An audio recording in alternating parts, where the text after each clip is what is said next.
Okay, today we have Daine Clark. And if you haven't met Daine Clark, you're missing a great deal. He does our Friday night follow ups here in Salt Lake City. He is Ron and myself and Ron's combo closer.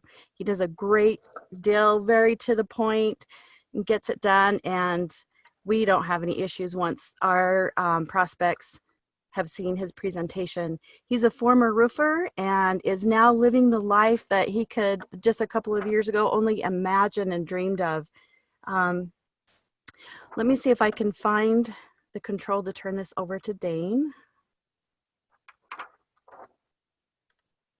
Hey, Stu, I think I already can. Oh, awesome, because I can hear you. Can you see this? Yeah, I can. Perfect. Okay, awesome. Thank you, Daine. Cool, wonderful. Good morning, guys. I woke up just for this. I don't actually usually wake up before 8 a.m., but I'm humbled that they asked me to share a couple of words here, and so let's get into this. So it's kind of funny that she was saying that I do the follow-up, because the first thing that popped up into my mind that I should talk about is actually the not the follow-up, but doing follow-up.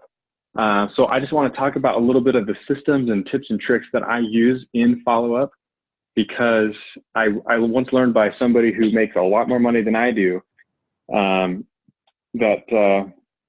has been nicknamed Senor Huggins, that the fortune is actually in the follow-up. I mean, you can get people to the meetings, you can tell them stories, you can all kinds of stuff, but if you don't follow up, then you're not going to make any money in real estate or marketing. So I want to talk about just a couple of things. So I don't think I'd be able to pull up my screen here, but I'll just kind of draw as I go. But I've got a system for every single person that actually attends the meeting, that they go through, that I do some unprecedented follow-up where I'm like relentless, and it's really paid off for me and my business in just not feeling like, just because somebody didn't answer the phone or respond to a text like one time, that they don't want to talk to me. So once I've had somebody come down to a meeting, I put them on a list, and I categorize that list from top to bottom in people who are here's my topics. I have a list of people who are in funding, and those people are right at the top. People who I've had like a one-on-one with, or they came to my follow-up and they put their order in and they're like, yes, let's do this. Let's find $20,000. And so these people at the very top are ones that I'm calling all these people every day anyway, but these people I'm touching base with them every single day, and sending them little videos, sending them some kind of intrigue, sending them testimonials or tax and legal tips by Mark Kohler, or I mean, you name it. I'm literally making sure that these people, I'm touching base every single day, whether it's, I mean, even house tours. Like I'll schedule out, every other day if I have to, just to keep them engaged, keep them excited, and just make sure that they don't have that, what do you call it, buyer's remorse. And I even explain to them, I say, your emotions through this process are going to look like this. It's going to go up and down and up and down and up and down. You're going to feel like, oh my gosh, this is the coolest thing in the world. And oh my gosh, what the heck am I doing? Why am I doing this? This is $20,000. I mean, this is more expensive than the last car that I bought, and so I say, if that's going to happen, I prepare them for it, because then they know what to think as soon as, it does happen. And I say, don't let this cloud your judgment when you have an emotional low, if you will. And don't let it cloud your judgment on when you have an emotional high either, because you're going to get super excited and you're going to, tell yourself, oh my gosh, this is crazy. But I say, if you draw a line straight through all this emotion, then draw a goal at the end of that straight line where that emotion is going up and down on top of the world, and oh my gosh, what the heck am I doing? Deer in the headlights kind of effect. But straight through, remember to focus on your goal. Why are you doing this? Why do you want to do this? Why do you want to get into real estate? That kind of stuff. So anyway, back to the process. The second most important people I have on the list are people who have committed to come to another meeting with me, or people who have committed to another one-on-one, or maybe a private real deal tour where I'm walking them through some student's deal or my deal if I have one, or, you know, whatever I've got going. I've got that list of people who have committed to be to something, so I don't have to worry as much about scheduling another appointment or so forth. After that, I have a five touch follow-up system where I'll follow up with them, or I'll categorize them from where I have 5 attempts left, and because I put a lot of people through the meeting, so it's hard to just keep on building that list and building that list. I mean, I've got to have some way to put somebody onto a drip list. So I'll categorize that as 5 attempts where I reach out to them, sometimes even multiple times. In fact, let's talk about that really quick. When I have somebody that drops from the committed list down to the attempted list, it's because they either didn't respond or they didn't show up to a meeting that I had scheduled with them, or they never responded, or, you know, like they've kind of just gone dark.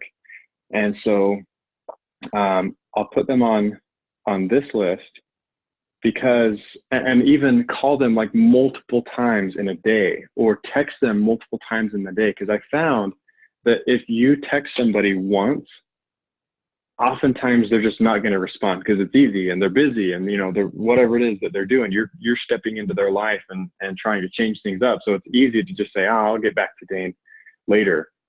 So when I say 5 attempts, that's usually like a day where I'm calling and texting multiple times in a day. And it's kind of funny because typically when I do something like that, if they don't answer me, they will answer like sometimes on the second or even third call that I tried to call them back and follow up with them that day, because they've seen my, you know, maybe they don't have my phone number saved, but they see my phone number several times on their phone, and eventually they're going to answer. And I've never once had somebody say, oh my gosh, why do you keep calling me? Like usually the response that I get is like, oh my gosh, thank you so much for calling me back. I saw that you called and I meant to call you back. And I was like, oh, I'll just call him as soon as I'm done with this. And then I totally forgot. And I said, oh no, you know, no worries. Anyway, so I will do that 5 times for people. So step 4 is I'll change the status to 4 attempts left, and so forth. 3 attempts, 2 attempts, 1 attempt left. And so I've got just relentless follow-up that I'm calling these people back, getting them to the next exposure, building to the next event, doing, you know, making sure that I'm touching base with them or sending them a video, whatever it is. And I'll keep on going. If they don't respond, I tell myself in my mind that they really do want this, because really there's no reason why they wouldn't want something like this. Until they like bluntly tell me, Daine, I do not want this, then I just take the assumption that they want it and they want to change their life and they want something better in life. Anyway, so after that, after I get through where I've had multiple attempts and no luck, I'll do 2 things from there. I will put somebody, if I know they're a qualified lead and like they could pay for it, I'll put them on a drip list where every single deal that I go to or do myself or whatever, like if I go to somebody's real deal tour, then I will send them those deals and say, hey, here's one that, you know, one of our students just completed, and talk about the deal just a little bit and just send them like something on it, pictures, numbers, I mean, you name it, where I'll just send them deals. And so they'll get these random texts from me every once in a while, you know, whether I go to a house tour every week or whatever, but I'll send them deals and just say, hey, just wanted, you know, I was just thinking about you, and we just wrapped up this deal, or we're in the mid process, whatever that is, and send them those deals. If they're not as qualified, I typically will just go ahead and categorize them as not interested, and I won't worry about it. I just tell myself that, you know what, this wasn't for them right now in their life. They've got some things going, but they'll probably come back. So I always say not interested at this time. And same thing, every once in a while, I'll go back through and touch base again and say, hey, at one time we were talking about real estate, you know, this could be a couple months down the road, because life can change in just a matter of a couple of months. I mean, even a day, but anyway, you guys get that. So I'll always categorize that as not interested at this time, because they didn't physically tell me that they don't want this, that they don't like, you know, if you go to like Jay Massey's sales training, they didn't tell me that they don't like me, and that they wouldn't even say hi if we crossed paths at like Costco and they jump behind like the chocolate pallet. They didn't tell me that. So I just take the assumption in my own mind that they want it, they just don't know it yet. And so that's kind of how I categorize people that have come through that meeting, or through a first exposure, that I just relentlessly make sure that I'm following up and calling them and getting the next exposure. I mean, in fact, my most recent combo that I just closed was one that he came to a meeting, and I couldn't actually come to that meeting, so I didn't even meet the guy. And I remember calling him and just talking about it. He said, yeah, that was really cool. And then he lives like an hour and a half away from Salt Lake. And so every time I'd call, it was always like, oh yeah, like I got to get up there. And sometimes wouldn't even answer. And so I would just call him over and over and over again. I think for this guy, he made it all the way down to like 2 attempts, if I remember right, because I just couldn't get him to meet with me. And then finally, I caught him, and he was like, yes, we need to do something like this. And it was like, I can't remember, it was like a month later, if I remember right, where he was just like, you know, things have changed in my life. And I realize now that, holy crap, I have to do this. And so I committed him to come up to another one-on-one. So bumped him up to my committed list again, and continued to follow up and send him testimonials, and helped him find his $20,000 in funding, and even agreed to meet him like halfway to actually when we actually put his cards in and his order in. So I met him like clear down in Utah County somewhere, no man's land for me, I guess, and put his order in. And it was from the time that he came, his very first exposure, his very first meeting, to the time that he actually put his cards in, I think it was like 2 months, if I remember right. And it would have been really easy for me to say, oh, he's not interested, or like, oh, the reason he's not answering my calls or getting back to me or whatever, the reason is this, that, the other, I could easily said, you know what, I'm just going to drop him because I just can't get a hold of him or whatever. But I relentlessly followed up with him and continued to schedule those meetings and try and called him multiple times in a day even. And eventually he bought. And so he's my newest team member, and he and his wife are absolutely stoked. In fact, I just got a text from him yesterday that he has completed several of his first essentials classes already. So they're working, and I'm super stoked. So anyway, just wanted to share with you guys a little bit on my follow-up process, as well as really quick. I'm not sure if you guys know this, but the follow-up has really quick. I want to talk about the follow-up that we do here in Salt Lake. It's changed over the course of the last year that I've been doing this.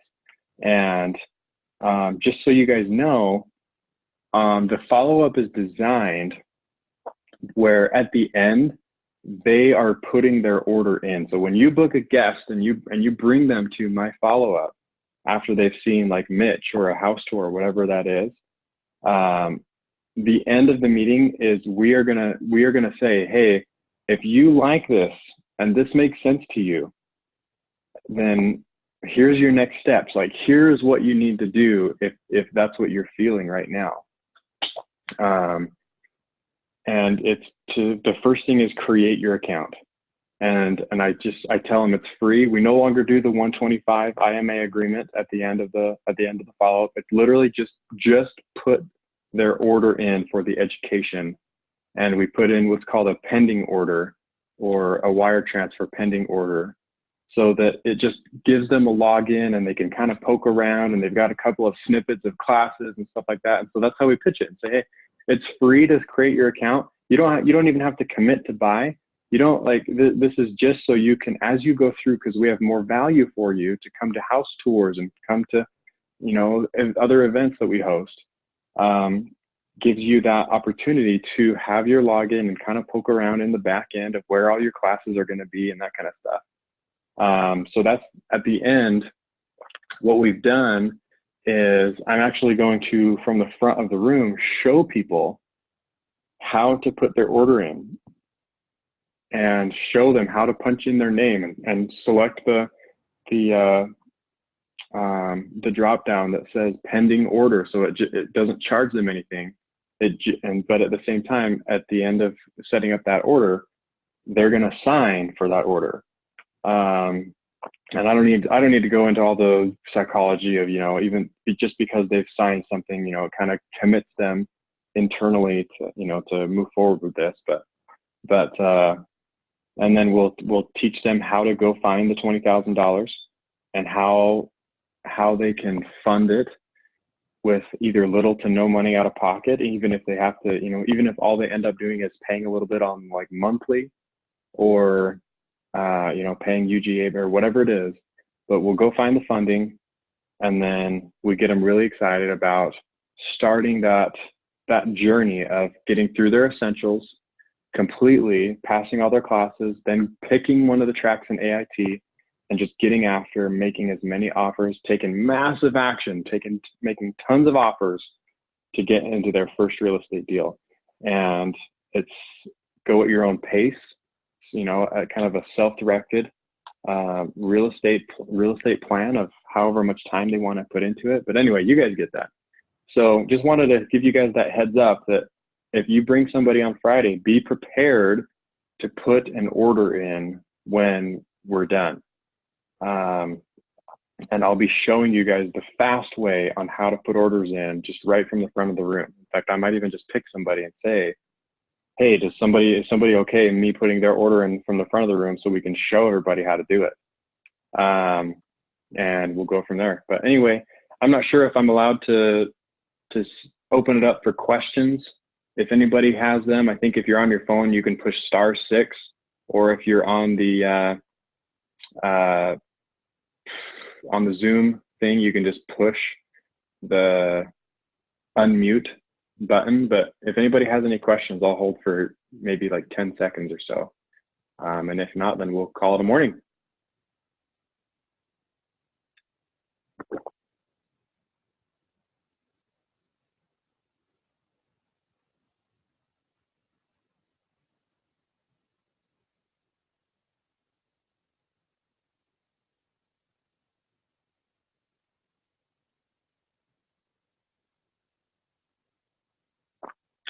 All right. Well, you guys, thank you so much for listening. And I'm humbled at the experience to share a little bit. I hope this helps you guys in making money.